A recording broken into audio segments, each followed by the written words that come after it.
सम्मानित कालीचरण सर्राफ साहब, कैलाश मेघवाल जी हमारे बहुत ओजस्वी भाषण जो भी करके गए, मेरा ख्याल है आपका टेम्परेचर काफी उन्होंने बढ़ाया होगा। रणवीर सिंह जी, हमारे साथी एमएलए गुजर साहब और बाकी नेतागण, भाइयों और बहनों, वसुंधरा जी अभी आने वाली हैं, इंतजार आपको लंबा नहीं करना पड़ेगा।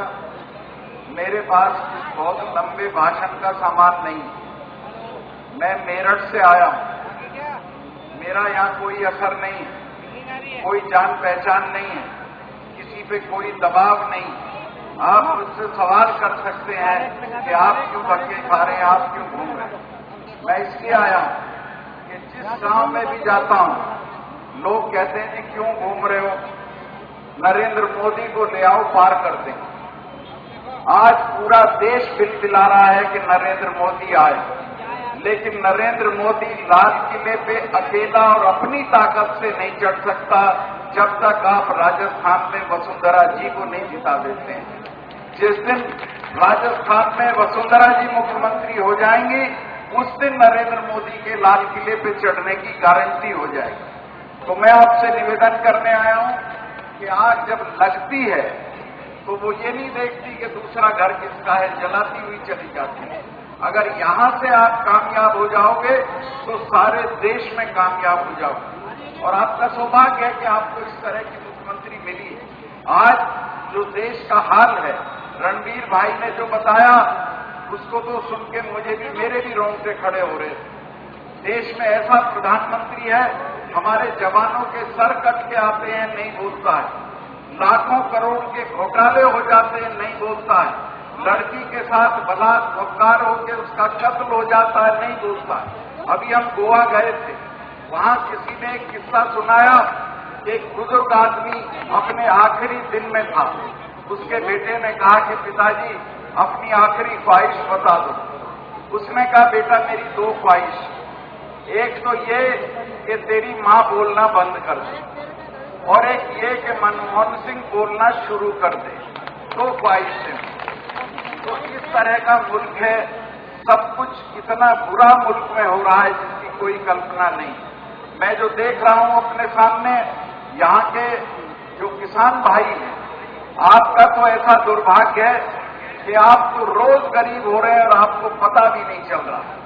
आपको ये पता ही नहीं है कि हर दिन आप गरीब हो रहे हैं। चौधरी आप उतने ही बड़े हैं, सरदार साहब उतने ही बड़े हैं, ठाकुर साहब उतने ही बड़े हैं, जमीन उतनी है, पैदावार उतनी है, लेकिन गरीब हो रहे हैं। कैसे हो रहे हैं?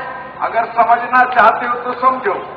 10 साल पहले 1 क्विंटल कपास में, 1 क्विंटल जीरी में, 1 क्विंटल गेहूं में जितना सामान बाजार से उठाते थे, आज उसका आधा उठा पाते हो। गरीब हो रहे हो कि नहीं हो रहे हो, लेकिन पता नहीं चल रहा। आप उसी चौधर में बैठे हुए हो।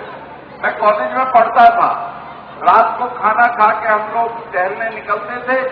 एक कब्रिस्तान था, उस कब्रिस्तान में एक कव्वाली गाता, वो एक शेर पढ़ता था जो मैं आज भी आपके और अपने लिए, मैं भी किसान हूं, समझता हूं कि हमारे लिए था। वो कहता था कि खंजर पे कोई बूंद, न कपड़ों पे कोई दाग, खंजर पे कोई बूंद, न कपड़ों पे कोई दाग, तू कत्ल करे है कि करामात करे। कांग्रेस की सरकार ने 60 साल में किसानों के साथ इस तरह से उनका कत्ल किया है कि उनको पता भी नहीं चलता। जब बोने के लिए जाते हैं 1200 रुपए क्विंटल, जब काट के लाते हैं 800 रुपए क्विंटल, ये 400 रुपए क्विंटल कैसे कम हो जाता? ये सरकार बाजार की ताकतों को मैनेज करती है। सरकार पाबंदी, आज पूरे देश में कानून है कि किसान अपनी फसल को कहीं भी बेच सकता है, लेकिन जब फसल आती है पंजाब वाला हरियाणा में नहीं बेच पाता। हमारे मथुरा के किसान पलवल की मंडी में आने के लिए लाठी खाते हैं, नहीं बेच पाते। हरियाणा के किसान दिल्ली की नरेला मंडी में नहीं जा पाते। और जब ये पाबंदियां लग जाती, जब खाद्य मंत्री बयान दे देता है कि ऑस्ट्रेलिया से गेहूं आ रहा है, जब सेठ के ऊपर पाबंदी लग जाती है कि इतने से ज्यादा आप स्टोर नहीं कर सकते हो, तो वो 400 रुपए दाम कम हो जाता है जो 1 महीना पहले 400 रुपए ज्यादा था। ये जानबूझ के घटाया जाता है। और इस लूट का अगर हिसाब करोगे 60 साल का तो पागल हो जाओगे, आत्महत्या कर लोगे। इतनी बड़ी लूट किसानों की हुई, किसी ने इसका हिसाब लगाया नहीं।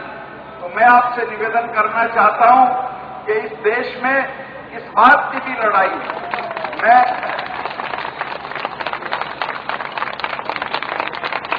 चौधरी चरण सिंह जी के साथ उनकी पार्टी का जनरल सेक्रेटरी था।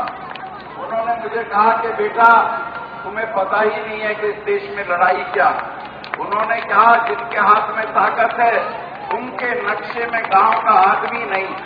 उन्होंने हमसे कहा कि अभी इंदिरा गांधी एक खेल करा रही है जिसका नाम एशियाई खेल है।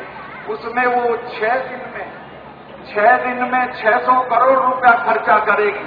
भाखड़ा नंगल का बांध सिर्फ 60 करोड़ में बना। उन्होंने कहा इसका विरोध करो, जेल जाओ। हम लोगों ने विरोध किया, जेल गए, लेकिन इंदिरा गांधी ने 6 दिन में 600 करोड़ रुपया खर्चा कर दिया। अब जब खेल हुए तो मैंने ध्यान रखा कि जरा पता करूं कितना खर्चा होता है। अब के खेलों से पहले जो बजट आया उसमें प्रणब मुखर्जी साहब ने, अब वो राष्ट्रपति हैं, उन्होंने पूरे देश की सिंचाई के लिए 1100 करोड़ रुपए का प्रावधान किया और सुरेश कलमाडी के खाने के लिए 17,000 करोड़ रुपए का इंतजाम किया। ये फर्क है। तो देखिए, जब तक कलम किसानों के बेटों के हाथ में नहीं आएगी आपका छुटकारा होने वाला नहीं। छोटू राम के हाथ में कलम आई थी, कर्जों से बच गए।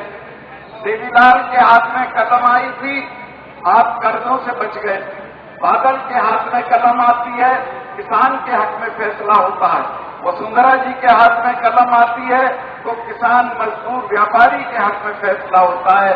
इसलिए मैं ये निवेदन करना चाहता हूं कि पूरा मैं राजस्थान में घूमा, मैंने देखा है कामा एक कस्बा है भरतपुर जिले में।